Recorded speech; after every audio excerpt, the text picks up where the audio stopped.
Unit 24 न्यूजच्या बातम्या आणि जाहिराती पाहण्यासाठी सबस्क्राइब करा, लाईक करा आणि बेल आयकॉनवरती क्लिक करा।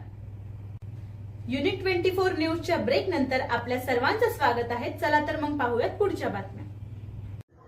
सर, काय सांगाल आज आपल्या या कॅम्पामध्ये आज रक्तदान शिबिर आयोजित केले, काय औचित्य साधले? सर्वांना नमस्कार, जय हिंद।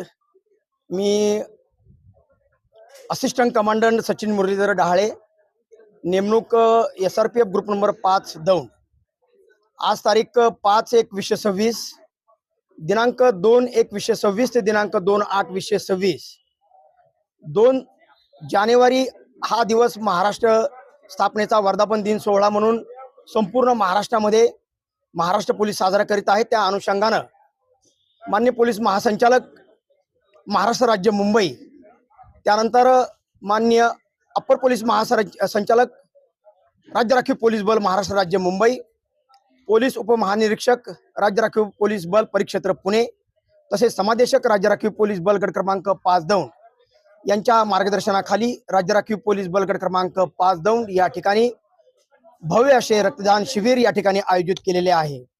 या ठिकाणी राज्य राखीव पोलीस बल गट क्रमांक 5 दौंड च्या माध्यमातून जवळपास 100 जवानांनी, तसेच महाराष्ट्र सुरक्षा बल च्या जवळपास 100 जवानांनी या ठिकाणी रक्तदान शिबिरामध्ये भाग घेतला आणि रक्तदान आपले केलेले आहे। रक्तदान हे जीवनदान हे आमच्या वरिष्ठांनी जाणले, त्या अनुषंगाने आज रक्तदानाचा एक भव्य दिव्य कार्यक्रम राज्य राखीव पोलीस बल गट क्रमांक 5 दौंडच्या या प्रांगणामध्ये होत आहे।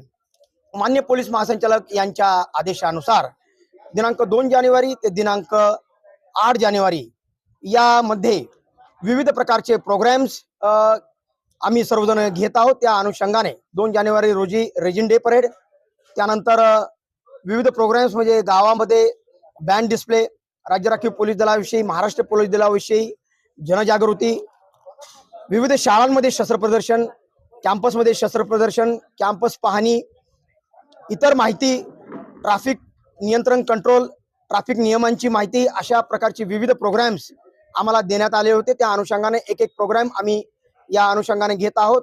अतिशय चांगला आणि सुंदर रिस्पॉन्स आमच्या जवानांनी या ठिकाणी दिलेला आहे। त्यामुळे निश्चितच रक्तदानामुळे जीवनदान देण्यास मदत मिळणार आहे। मला बोलण्याची संधी दिली त्याबद्दल धन्यवाद। जय हिंद, जय महाराष्ट्र।